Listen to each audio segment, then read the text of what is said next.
Caput Novi production. Between November 1814 and June 1815, in Vienna, the powers that defeated Napoleon discussed the future European order as well as the colonies of interest to Great Britain.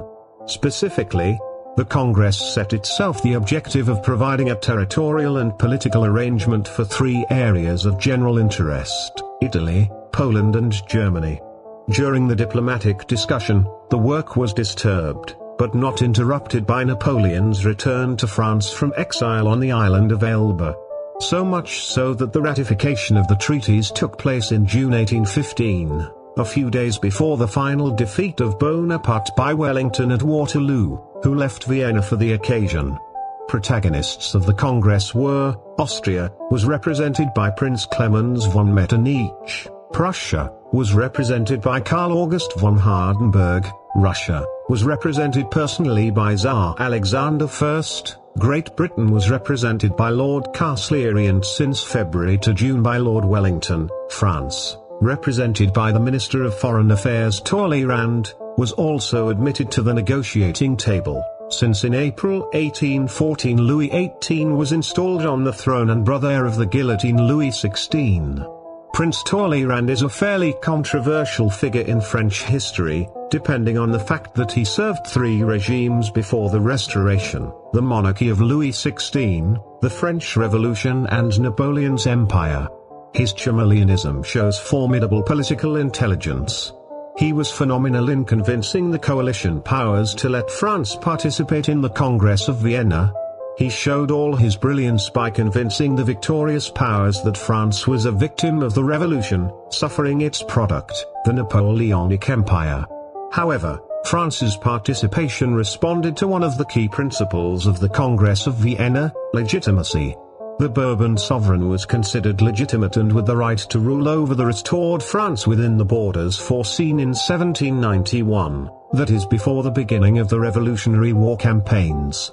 One of the greatest fears of the victors was that France would once again become aggressive and expansive across the border, so political measures were directed towards limiting this. As is often the case in any negotiation, it is always difficult to find unequivocal positions between the parties. In this case the glue was anti-Napoleonism, but despite this there was some friction. Great Britain and Russia felt themselves in a stronger position than Austria and Prussia, as the former two defeated Napoleon on the battlefield, while the latter suffered heavy military defeats. The defeats were followed by the contamination of Austrian Prussian territories with the revolutionary ideals exported by Bonaparte to Europe. In the old continent it was the emerging bourgeois class, belonging to the territories conquered by the French, that was seduced by the ideals.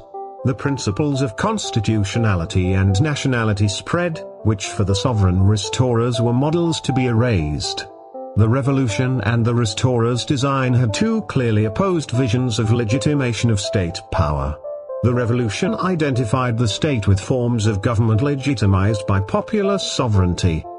The people were conceived as citizens and not as subjects.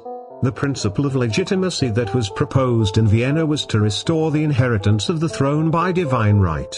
This had no positive effect on the European bourgeoisie, which progressively showed its descent in the years to come. So the main principles of the Congress were legitimacy and balance. These were supported with different intensity from the nations. Austria and Russia were inclined to support the principle of legitimacy because they feared that the bourgeois class would take over the summit. Britain, being a long-established constitutional monarchy, had no insurrectional problems, but it feared for the balance of Europe. The principle of equilibrium was strongly upheld because it guaranteed stability in trade, a cornerstone of British interests.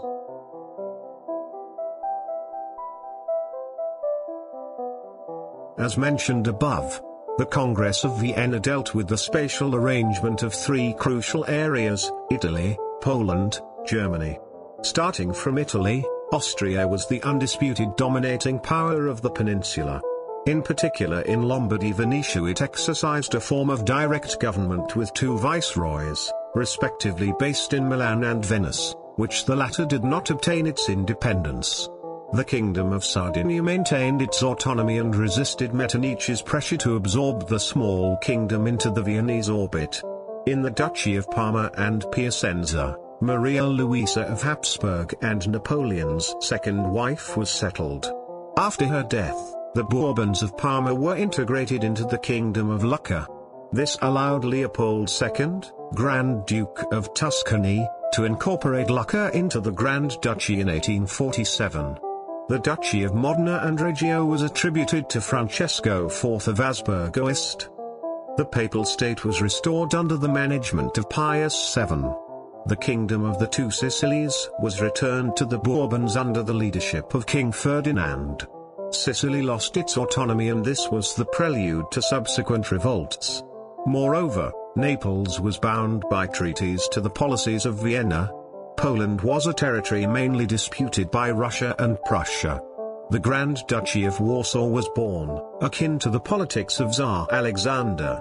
Krakow remained independent, while the northwestern and coastal part, the so-called Pomerania, was assigned to Prussia. Germany had great upheavals. A confederation of 39 states was established instead of the 360 city-states. Within the confederation, Austria was hegemonic, but its supremacy in the Germanic world was undermined by the most powerful state of the federation, Prussia, which showed more ethnic and linguistic unity than Austria.